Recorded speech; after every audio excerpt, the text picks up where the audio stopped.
There's a rock there, which the Jews believe that it is the place where Abraham laid out Isaac when he wanted to offer it to the Lord. But God provided a replacement, which is the ram in the ticket, and from there, Abraham called the Lord as Jehovah Jireh, which means God is our provider. Now, fast forward, what was second most significant in this place? In the time of King David, this is the field wherein the Ark of the Covenant is stayed. And this is known as the vineyard of Araunah, and he is a Hittite, a Jebusite. Jebusites is the tribe that is originally living here in this mountain of Jerusalem. So Araunah is a Jebusite, and his field was blessed by God when the Ark of the Covenant stayed in this place. Because when the Levites is carrying the Ark of the Covenant from Bethshemesh, it fell down in this place and nobody could touch it. So that's the reason why this place was very blessed by God. So during the time of David, when he is looking for a place, especially to be offered unto the Lord and to become the place for the building of his plan, which is the making of the place of worship, this is the field which is the most strategic place in the area. So he wanted it, and since he is the king in those days, Araunah, which is under his authority or one of the subjects, wanted it to give to him freely as king. But you know what David said, and this is amazing. I really love this phrase that he said in the Bible. And what is that? I will not offer anything unto the Lord that will cost me nothing. So that's why he purchased this place to Araunah. Again, okay. Again, like what I've said in Hebron when we were there, the cave of Machpelah was purchased by Abraham to the owner. Now, the owner of this place is Araunah, a Jebusite, and Jebusites are the original in this place. So why I am saying this thing? Just to give you an idea, because in the recent month, when there's a conflict between the Gaza and the Israel, you could always read in the comments that it is the place of the Palestinians, blah blah blah, and whatsoever. But and like in the cave of Machpelah, there is a witness that it was purchased by Abraham. In this place, that is another testimony telling us today that the owner of this place is not Palestinian, but the Jews, because David purchased it not to the Palestinian, but to the original settlers, which is Jebusite, Araunah. So with that event in the Bible, this is one of the basis or argument that you can use or to explain to those Muslims, to explain them that the Jews has the rights in this place. Okay? Pasensya lang kayo, hindi ako maka-express ng gusto kasi iba yung lugar dito. And then what else? So, and then later on, after the time of David, he has a wonderful dream. He has a wonderful vision. Actually, David is a visionary king. No wonder it is one of his qualities why he became the great king of Israel. But with that wonderful dream, since he is a man of war and he shed too much blood during his during the battles against the other tribes living here in the land of Canaan, that's the reason why God never allowed him to build his wonderful dream of making a sanctuary of worship for the Lord.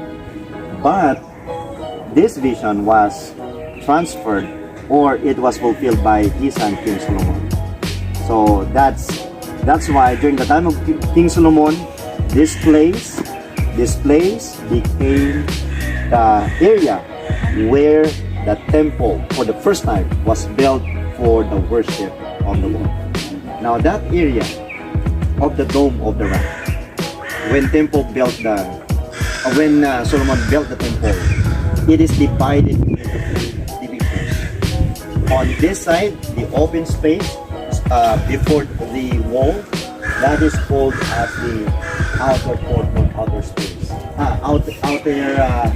Outer court or outer place, wherein they kill the lamb and other sacrifices, wherein you can see the laver, wherein the priests and the Levites, they wash their hands and clean themselves. And you can see also the altar of the burning sacrifice, especially during the Yom Kippur, they are burning the fats of the ram and the lamb there for the sacrifice.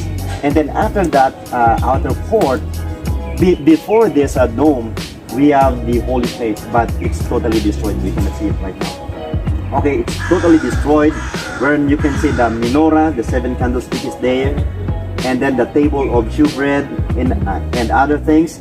And then finally, this dome. Why this is very sacred for the Jew? Because this is the, not only because this is the place where Abraham offered Isaac, but on that very same place, this is the holy of holies in the temple built by King Solomon. Only the high priest could enter that area once in a year when he is going to redeem the sins of the entire Israelites for 1 year. And that is known as the Yom Kippur, or the Day of Atonement, the Day of redeeming the sins of the people. So, what happened? King Solomon built the first temple, but later on the Assyrians came and they conquered the northern kingdom, the 10 tribes. And then later on, the Babylonian came, and King Nebuchadnezzar, with his mighty forces, they destroyed the entire city of Jerusalem. They burned the walls, they burned the houses, and basically they destroyed the holy temple built by King Solomon. And then later on, the Persian Empire rose into power, and by the grace of King Cyrus the Great of Persian Empire, he led the Jews, the 2 tribes, the Judean tribes and the Benjamites, to come back. That's why we have the book of Ezra together with Zerubbabel in the book of Ezra, and we have Nehemiah. Zerubbabel is the rebuilder of the temple.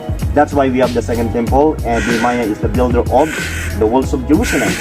But later on, after the Persian Empire, came the Greeks, and then after the Greeks is the Hasmonean rose into power.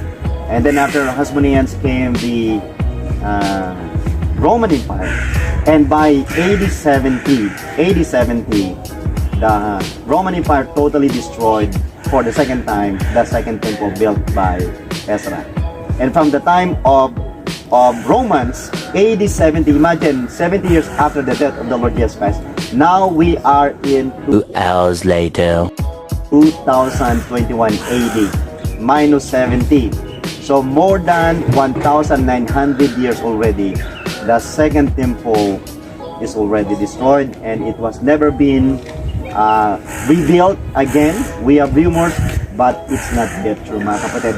Now you can see the reality. There is no movements about the rebuilding of the third temple, which is according to the prophecy of the Bible. Now, we have so much stories to tell to you, but we cannot take much of your time. So now, I will give you time to explore the place. We are not allowed to enter inside.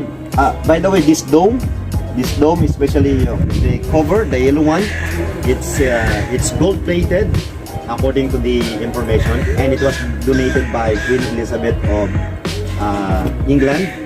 And this dome is built during the Ottoman, during the Muslim conquest or empire, and it was well preserved and developed and renovated also during the Ottoman Empire. So that's their name. Alright, so lastly, the Muslims believe Muhammad came in this place, in that very same area. They said Muhammad was caught up, going up to heaven in that very same place. That's why it's very sacred for the Muslims. So later I could talk to you more in some class. So for now, that's all. Yes?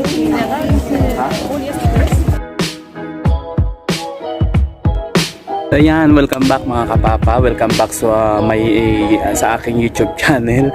So ayan, pasensya na utal-utal pa. Syempre excited tayo sa lugar na ito, kung saan itong lugar na ito ng Dome of the Rock ay sagrado na pinaniniwalaan ng mga Muslim at ng mga Hudyo. So ayan yan mga kapapa. Yan yung Dome of the Rock. pangatlo sa pinaniniwalaan ng mga Muslim and Hudyo na pinaka-sagradong lugar dito sa bansang Israel. Ito ay matatagpuan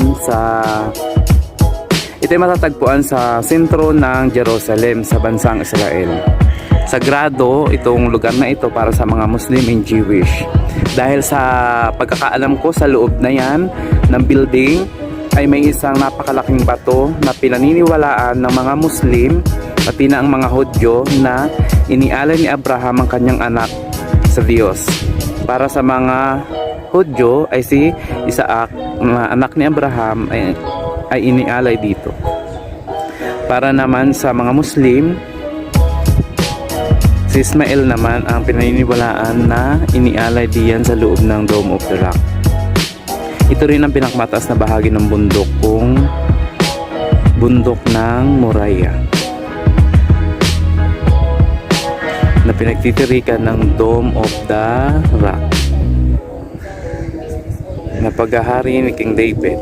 Kung ating aalamin sa Biblia, maraming magaganap at mangyayari sa lugar na ito. Diyan. So tara mga kapapsi, itutour ko kayo dito sa Dome of the Rock. Dome, hindi the Rome ha. So ayan no, hindi tayo makakapasok dyan dahil sarado.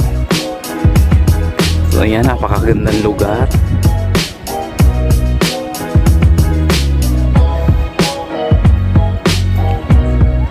Ito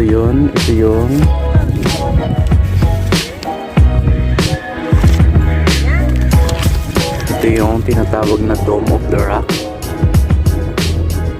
Ayan, kung nakikita nyo yung nasa tuktok na yan ay gold. Yan ay donated by Queen Elizabeth from England. So ayan yung likod ng Dome of the Rock. So ayan, tayo ay tapos na. Kung nagustuhan ninyo ang lugar na ito, kayo ay mag-subscribe, mag-comment kung ano pa yung gusto ninyong mapuntahan at susubukan nating puntahan. So ang next naman natin ay Golden Gate. So dito na tayo lalabas. Kung kanina ay doon tayo sa kabila, ngayon naman dito tayo lalabas. Okay? So ayun mga kapapa, see you sa second destination.